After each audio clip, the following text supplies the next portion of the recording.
Hi எல்லாரும் எப்படி இருக்கீங்க? மாம் பியூட்டி ஆர்ட்ஸ் பார்த்துட்டு இருக்க எல்லாருக்குமே வணக்கம். இன்னைக்கு நம்ம ஒரு கிஃப்ட் ஐடியா தான் பார்க்க போறோம். நெறைய பேர் கிஃப்ட் ஐடியா போடுங்க அப்படின்னு சொல்லி ரொம்ப நாளா கேட்டுட்டு இருக்கீங்க. ஸோ இன்னைக்கு ஒரு பியூட்டிஃபுல்லான கிஃப்ட் ஐடியா பார்க்கலாம். அதுக்கு முன்னாடி நீங்க ஃபர்ஸ்ட் டைம் நம்ம சேனல் பார்க்குறீங்க அப்படின்னா மறக்காம நம்ம சேனலை சப்ஸ்கிரைப் பண்ணிட்டு பக்கத்துல இருக்க பெல் ஐகானுமே பிரஸ் பண்ணிக்கோங்க. இன்னைக்கு நம்ம OHP ஷீட் யூஸ் பண்ணி தான் இந்த கிஃப்ட் மேக் பண்ணிக்க போறோம். ஸோ அதுக்காக நான் OHP ஷீட்டை ஒரு 14 சென்டிமீட்டர் இன்ட்டு 14 சென்டிமீட்டருக்கு ஸ்கொயர் ஷேப்பில் கட் பண்ணி எடுத்துக்கிறேன். OHP பென் யூஸ் பண்ணி இந்த மாதிரி லைன்ஸ் ட்ரா பண்ணிவிட்டு அதுக்கப்புறமா கட் பண்ணிக்கோங்க. இல்லைனா ஸ்கெட்ச் யூஸ் பண்ணி கூட லைன் ட்ரா பண்ணி கட் பண்ணிக்கோங்க. ஓகேங்களா? அந்த லைன் ட்ரா பண்ணினது போகாதே அசிங்கமாக தெரியுமே அப்படின்னு சொல்லிட்டு யோசிக்க வேணாம். லாஸ்ட்டாக அது எப்படி கிளியர் பண்ணணும் அப்படின்றதையுமே நான் சொல்கிறேன். ஸோ வீடியோவை கண்டினியூவாக பாருங்கள். இப்போ ஸ்கொயர் ஷேப்புக்கு கட் பண்ணிட்டேன். OHP ஷீட் அப்படின்றதுனால ரொம்ப கிளியராக உங்களுக்கு தெரியலன்னு நினைக்கிறேன். வீடியோ கண்டினியூவாக பாருங்கள், கண்டிப்பாக உங்களுக்கு புரியும். இப்போது ஒரு இடத்துல நான் 7 சென்டிமீட்டருக்கு ஒரு டாட் வச்சேன் இல்லையா எண்டில், அதே மாதிரி இன்னொரு இடத்துலையும் வச்சு அந்த 2 டாட்டும் ஜாயின் ஆகிற மாதிரி லைன் ட்ரா பண்ணியிருக்கேன். இப்போது அந்த லைன் வரைக்கும் 2 சைடுமே நம்ம இந்த மாதிரி மடக்கிக்க போகிறோம். இப்போ ஒரு சைடு மடக்கிட்டேன்னா இதே மாதிரி இந்த சைடுமே நம்ம மடக்கிக்கலாம். இப்போ இன்னொரு சைடுமே மடக்கிட்டேன். அதுக்கப்புறம் இப்படி டேர்ன் பண்ணி நம்ம அப்ளை பண்ண மாதிரியே மறுபடியும் 7 சென்டிமீட்டருக்கு இந்த மாதிரி டாட் வச்சுக்கலாம். 2 சைடும் டாட் வச்சதுக்கப்புறம் இந்த 2 டாட்டும் ஜாயின் ஆகிற மாதிரி ஒரு லைன் ட்ரா பண்ணிக்கோங்க. இப்போது இந்த லைன் வரைக்கும் நம்ம மடக்கி விட்டுக்க போகிறோம். அப்ளை நம்ம பண்ண மாதிரியே தான் இந்த சைடும் மடக்கிக்கலாம், அதே மாதிரி அந்த சைடும் மடக்கிக்கலாம். இது OHB ஷீட்லேயே தான் பண்ணணும் அப்படின்றது கிடையாது. நார்மல் பேப்பரில் கூட தாராளமாக பண்ணலாம். கண்டிப்பாக ட்ரை பண்ணி பாருங்கள். 14 சென்டிமீட்டருக்கு தான் எடுக்கணும் அப்படின்றது கிடையாது. உங்களுக்கு எவ்வளோ பெருசாக வேணுமோ அதுக்கு தகுந்த மாதிரி சென்டிமீட்டர்ஸை சேஞ்ச் பண்ணிக்கோங்க. இப்போ இந்த மாதிரி ஒரு பீஸ் ரெடி ஆகியிருக்கு இல்லையா? இப்போது இந்த லைன்லாம் எப்படி நம்ம அழிக்கலாம் அப்படின்றது பார்க்கலாம். அதுக்கு நான் நெயில் பாலிஷ் ரிமூவர் இருக்குது இல்லையா? நெயில் பாலிஷ் ரிமூவர் லிக்விட் எடுத்துக்கிறேன். காட்டனில் அதை கொஞ்சம் டிப் பண்ணிவிட்டு இப்போ நான் துடைக்கும் போது ரொம்ப ஈஸியாக அந்த லைன் எல்லாமே போயிடும். இந்த மாதிரி எல்லா லைன்ஸுமே தொடச்சி எடுத்துக்கலாம். அந்த லைன்ஸ்லாம் அப்படியே இருக்கட்டும் அப்படின்னு தோணுச்சுன்னா அது நீங்கள் அழிக்காமல் அப்படியே கூட விட்டுக்கலாம். இல்லை அசிங்கமாக தெரியுதுன்னு தோணுச்சுன்னா இந்த மாதிரி ஃபுல்லாக கிளியர் பண்ணி எடுத்துக்கோங்க. இப்போ இதே மாதிரியே டோட்டலாக ஒரு 6 பீஸ் நான் ரெடி பண்ணி எடுத்து வச்சுருக்கேன் பாருங்களேன். டோட்டலாக நமக்கு 6 பீஸ் தேவைப்படும். ஓகேங்களா? டைஸ் மாதிரி ஒரு க்யூப் மாதிரி நம்ம ரெடி பண்ணி எடுத்துக்க போகிறோம். ஈவன் டைஸ் மேக்கிங் வீடியோவில் கூட நான் இதே மெத்தடில் தான் செஞ்சு காமிச்சிருந்திருப்பேன். உங்களுக்கு வேணும்னா அந்த வீடியோட லிங்க் கீழே டிஸ்கிரிப்ஷனில் கொடுக்குறேன், போய் செக் பண்ணி பாருங்கள்.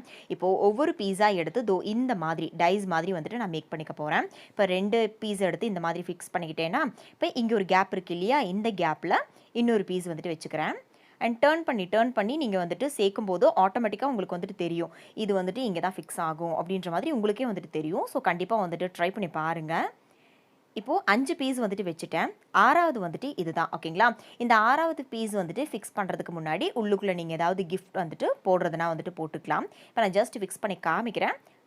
அப்புறமா நம்ம மறுபடியும் வெளியில் எடுத்துகிட்டு உள்ளுக்குள்ளே ஏதாவது கிஃப்ட் போட்டு பார்க்கலாம். இப்போ அவ்வளோதான், நம்மளோட கிறிஸ்டல் க்யூப் கிஃப்ட் பாக்ஸ் ரெடியாக ஆகிடுச்சு. கண்டிப்பாக ரொம்பவே சூப்பராக இருக்கும். நேரடியாக பார்க்குறதுக்கு ரொம்ப கிறிஸ்டல் கிளியராக இருக்கும் பார்க்குறதுக்கு. இப்போது உள்ளுக்குள்ளே நம்ம ஹோம்மேடாக செஞ்ச பில்ஸ், அதாவது டேப்லெட், இந்த மாதிரியான பாக்ஸ் எப்படி ரெடி பண்ணுறது, உள்ளுக்குள்ளே இருக்க அந்த டேப்லெட்டுக்கு உள்ளே நம்ம குட்டி குட்டி மெசேஜஸ் வச்சுருக்கோம். அதெல்லாம் எப்படி ரெடி பண்ணுறதுன்ற வீடியோ தனியாக நான் போஸ்ட் பண்ணியிருக்கேன். அந்த வீடியோட லிங்க்கும் டிஸ்கிரிப்ஷனில் இருக்குது. இப்போ உங்களுக்கு மேலே ஐ கார்டில் கூட வந்திருக்கும். கண்டிப்பாக செக் பண்ணி பார்த்துட்டு நீங்கள் அதை கூட ட்ரை பண்ணுங்கள். அண்ட் ஒரு கீ செயின்மே இப்போ இந்த பாக்ஸ்குள்ளே போட்டிருக்கேன். ஓகேங்களா? இதே மாதிரியே கிறிஸ்டல் கிளியராக எனக்கு போதும் அப்படின்னா ஜஸ்ட் நீங்கள் எங்கெல்லாம் ஜாயின் ஆகிருக்கோ அந்த இடத்துலலாம் இந்த மாதிரி டேப் மட்டும் போட்டுக்கோங்க. ஓகேங்களா? ஒரே ஒரு இடத்துல மட்டும் போட வேண்டாம். அது எந்த இடம் அப்படின்றது நான் அப்புறமா சொல்கிறேன். இப்போது எங்கெல்லாம் ஜாயின் ஆகுதோ அந்த இடத்துலலாம் இந்த மாதிரி டேப் போட்டுக்கலாம். இப்போ ஃபுல்லாக போட்டு முடிச்சிட்டேங்க. ஒவ்வொரு இடத்துலையும் பார்க்கும்போது 4 டேப் இருக்கும். இந்த மாதிரி இருக்குங்களா? ஒரே ஒரு இடத்துல மட்டும் ஒரே ஒரு டேப் மட்டும் தான் போட்டிருப்பேன். ஒரே ஒரு இடத்துல மட்டும் தான் ஜாயின் பண்ணி விட்டுருப்பேன். அது எந்த இடம் பார்த்தீங்கன்னா இந்த இடம் டேப் போட்டு ஜாயின் பண்ணியிருக்கேன். ஓகேங்களா? மற்ற 3 இடத்துல நான் டேப் போடலை. ஸோ அதனால் நமக்கு இந்த மாதிரி ஓப்பன் பண்ணி உள்ளுக்குள்ளே அந்த கிஃப்ட்டை வெளியில் எடுத்துக்கலாம். ஓகேங்களா? நம்ம யாருக்கு கிஃப்ட் பண்ண போகிறோமோ அவங்க எடுக்கிறதுக்கான ஒரு வழி வேணும் இல்லையா? அதுக்கான ஸ்பேஸ் தான் இது. ஓகேங்களா? இப்போ மறுபடியும் நான் ஜாயின் பண்ணிக்கிறேன். இப்போ இந்த மாதிரி கிறிஸ்டல் கிளியராக உங்களுக்கு பிடிக்கல, உள்ளுக்குள்ளே என்ன இருக்குன்னு தெரியக்கூடாது கிஃப்ட் கொடுக்குறவங்களுக்கு அப்படின்ற மாதிரி இருந்ததுன்னா இப்போ நான் செய்கிற மாதிரி நீங்கள் டிசைன் பண்ணி அவங்களுக்கு ப்ரெசென்ட் பண்ணலாம்.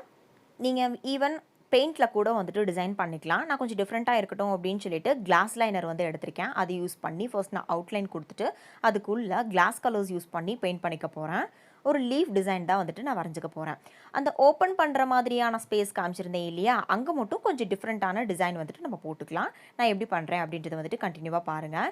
இப்போ ஒரு லீஃப் டிசைன் வந்துட்டு வரைஞ்சிருக்கேன். இந்த கிளாஸ் அவுட்லைனர் நல்லா காஞ்சதுக்கு அப்புறமா தான் கிளாஸ் கலர்ஸ் வந்துட்டு நம்ம கலர் பண்ணிக்கணும். சும்மா சிம்பிளான ஒரு டிசைன் தான் வந்துட்டு நான் இதில் போட்டிருக்கேன். உங்களுக்கு பிடிச்ச மாதிரியான இதில் நீங்கள் ஏதாவது குவாட்ஸ் கூட வந்துட்டு எழுதிக்கலாம். இல்லை பர்த்டேக்கு வந்துட்டு ப்ரெசென்ட் பண்ணுறீங்க அப்படின்னா ஹாப்பி பர்த்டே அப்படின்னு சொல்லிட்டு இங்கே நீங்கள் வந்துட்டு ரைட் பண்ணிக்கலாம். அந்த மாதிரி டிஃப்ரெண்ட்டாக உங்களோட க்ரியேட்டிவிட்டிக்கு தகுந்த மாதிரி வந்துட்டு நீங்கள் பண்ணிக்கோங்க. இப்போ பாருங்கள், லீவ் டிசைன் வந்துட்டு ஒரு சைடு நான் பண்ணிட்டேன்னா, இப்போது இந்த அவுட்லைனர் வந்துட்டு நல்லா காயட்டும். காஞ்சதுக்கு அப்புறமா இந்த மாதிரி வந்துட்டு கலர் பண்ணி எடுத்துக்கோங்க. ஒவ்வொரு லீஃப்க்கும் ஒவ்வொரு கலர்ஸ் வந்துட்டு நான் பண்ணிக்க போகிறேன். இந்த மாதிரி பண்ணாலும் சரி, இல்லை எல்லா லீவ்ஸ்க்கும் ஒரே கலர் பண்ணுறதா இருந்தாலும் சரி, அது வந்துட்டு உங்களோட க்ரியேட்டிவிட்டிக்கு மாதிரி நீங்கள் பண்ணிக்கோங்க. சரியா? இந்த மாதிரி கிளாஸ் கலர்ஸ் யூஸ் பண்ணி கலர் பண்ணுறீங்க அப்படின்னா ஒரு மைனஸ் இருக்குது. என்ன அப்படின்னு பார்த்தீங்கன்னா, இந்த ஒரு சைடு நான் கலர் பண்ணியிருக்கேன் இல்லையா, இந்த ஒரு சைடு வந்துட்டு நல்லா காஞ்சதுக்கு அப்புறமா தான் அடுத்த சைடு வந்துட்டு திருப்பிட்டு நம்ம வந்து கலர் பண்ண முடியும். எல்லாமே வந்துட்டு ஒரே நேரத்தில் நம்மளால் பண்ண முடியாது. ஏன்னா அடுத்த சைடு திருப்பி கலர் பண்ணும்போது இந்த சைடில் இருக்க கிளாஸ் கலர்ஸ் எல்லாமே வந்துட்டு ஒழுகிரும். ஓகேங்களா? ஸோ அதனால் ஒரு சைடு நல்லா காஞ்சதுக்கு அப்புறமா அடுத்த சைடு வந்துட்டு கலர் பண்ணிக்கோங்க. ஸோ எனக்கு இந்த பாக்ஸ் இந்த கலர் பண்ணுறதுக்கு மட்டும் வந்துட்டு 1 டே வந்துட்டு டைம் அடிச்சு ஹாஃப் அன் ஹவர் விட்டு விட்டு தான் வந்துட்டு நான் கலர் பண்ணிகிட்டு இருந்தேன். சரிங்களா? இப்போது எல்லா சைடுமே வந்துட்டு கலர் பண்ணிவிட்டு எப்படி இருக்குது அப்படின்றது வந்துட்டு நான் காமிக்கிறேன். வெயிட் பண்ணி பாருங்கள். இப்போது எல்லா சைடுமே வந்துட்டு கலர் பண்ணிட்டேன். இந்த ஒரு சைடு மட்டும் ஃப்ளவர் டிசைன் இருக்கிற மாதிரி வந்துட்டு கலர் பண்ணியிருக்கேன். ஏன்னு உங்களுக்கே தெரியும், அந்த சைடு தான் வந்துட்டு நம்ம ஓப்பன் பண்ணிக்க போகிறோம். யாருக்கு நீங்கள் கிஃப்ட் பண்ணுறீங்களோ அவங்க வந்துட்டு இந்த சைடு தான் வந்துட்டு ஓப்பன் பண்ணி உள்ளுக்குள்ளே இருக்கிற கிஃப்ட் வந்துட்டு வெளியில் எடுப்பாங்க. இப்போ எல்லா சைடும் கலர் பண்ணியிருக்கேன். எப்படி இருக்குன்றதை வந்துட்டு கமெண்ட் செக்ஷனில் சொல்லுங்கள். இப்போது இந்த சைடு வந்துட்டு நம்ம ஓப்பன் பண்ணி உள்ளுக்குள்ளே இருக்கிற கிஃப்ட் வந்துட்டு எடுக்கலாமா? உள்ளுக்குள்ளே நான் உங்களுக்காக கூட ஒரு மெசேஜ் வந்துட்டு வச்சுருக்கேன். என்ன அப்படின்றது வந்துட்டு வீடியோ கண்டினியூவாக பாருங்கள். இப்போது உள்ளுக்குள்ளே இருக்க இந்த கீ செயின் அண்ட் இந்த பாட்டில் வந்துட்டு எடுத்துக்கலாம். நான் ஸ்டார்டிங்லேயே சொன்ன மாதிரி இந்த பாட்டில் எப்படி மேக் பண்ணுறது, பாட்டில் இல்லை பாட்டிலுக்காக வந்துட்டு நம்ம நெயில் பாலிஷ் ரிமூவர் பாட்டில் கூட தாராளமாக யூஸ் பண்ணிக்கலாம் அப்படின்னு சொல்லியிருந்தேன்.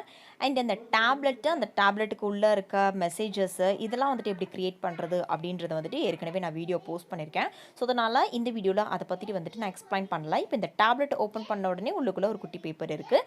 அதை வந்து ஹோல்ட் பண்ணுற மாதிரி ஜம்ப் ரிங் வந்து போட்டு வச்சுருக்கேன். அதாவது ஜுவல்லரி மேக் பண்ணுறதுக்கு வந்துட்டு நம்ம யூஸ் பண்ணுவோம் இல்லையா, வளையம் மாதிரி, அது வந்துட்டு போட்டு வச்சுருக்கேன். இப்போ இந்த பேப்பர் யூஸ் பண்ணும்போது உங்களுக்கான மெசேஜஸ் வந்துட்டு இதில் இருக்குது. என்ன அப்படின்னு பார்த்தீங்கன்னா, மறக்காமல் சேனலை சப்ஸ்கிரைப் பண்ணிக்கோங்க. பக்கத்தில் இருக்க அந்த பெல் ஐக்கானுமே வந்துட்டு ப்ரெஸ் பண்ணிக்கோங்க. இப்போ மறுபடியும் ரோல் பண்ணிவிட்டு அதே டேப்லெட்குள்ளே போட்டு இந்த கிஃப்ட் பாக்ஸ்க்குள்ளே போட்டு வந்துட்டு நான் காமிக்கிறேன். வெயிட் பண்ணுங்களேன்.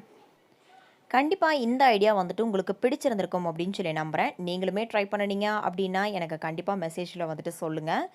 அண்ட் இப்போ அவ்வளோதான், உள்ளுக்குள்ளே வந்துட்டு மறுபடியும் போட்டு வச்சுட்டேன். இந்த மாதிரி நீங்கள் யாருக்காவது கிஃப்ட் பண்ணீங்க அப்படின்னா கண்டிப்பாக யூனிக்காக ரொம்ப டிஃப்ரெண்ட்டாக இருக்கும். ட்ரை பண்ணி பார்த்துட்டு ஃபீட்பேக் சொல்லுங்கள். இந்த வீடியோ பிடிச்சிருந்ததுன்னா கண்டிப்பாக சேனலை சப்ஸ்கிரைப் பண்ணுங்கள். தேங்க்யூ. Take care. பை.